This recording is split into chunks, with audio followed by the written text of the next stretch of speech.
بسم اللہ الرحمن الرحیم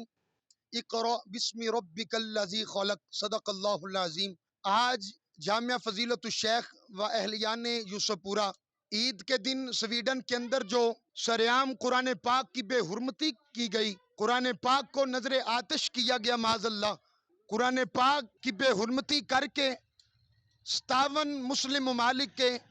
اندر بسنے والے رسول اللہ کے غلاموں کے دلوں کو چھلنی کیا گیا، اس پر ہم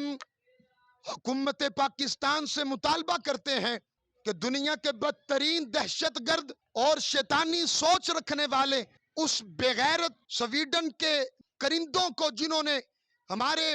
ایمان کا حصہ قرآن کی بے حرمتی کی، ان کو سرعام پھانسی دی جائے،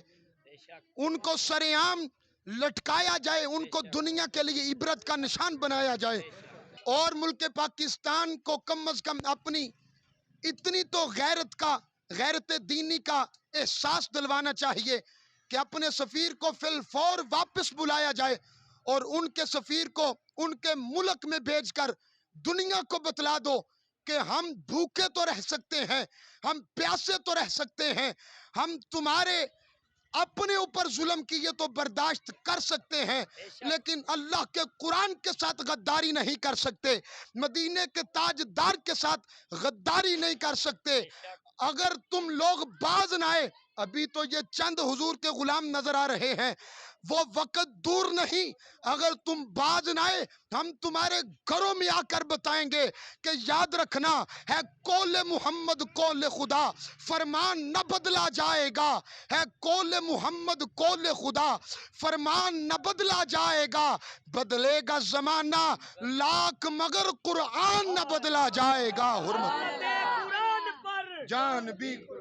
حرمت قرآن پر جان بھی قربان ہے، حرمت قرآن پر جان بھی قربان ہے، نعرہ رسالت۔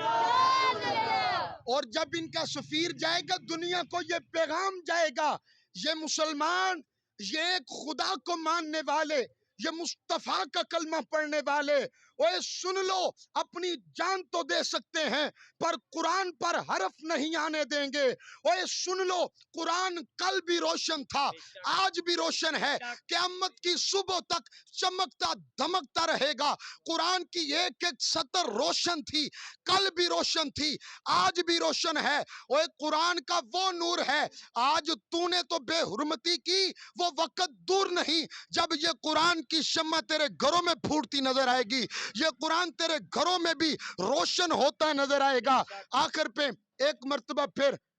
مجھے جو افسوس ہے، یہ اہلیان یوسف پورہ اس بات پہ، رسول اللہ کے کلمہ پڑھنے والے اس بات پہ صد افسوس کے ساتھ یہ بات کر رہے ہیں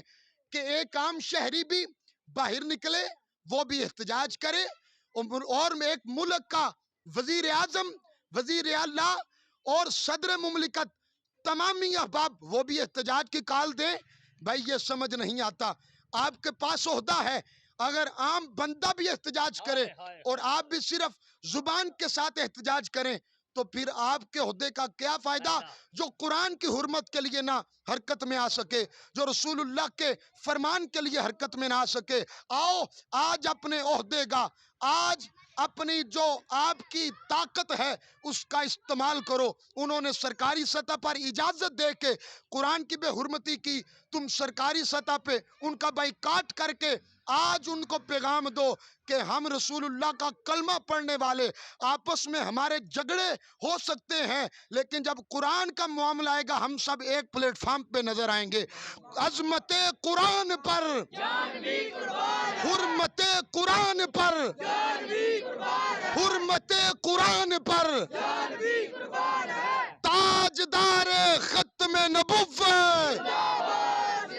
تاجدار ختم نبوت۔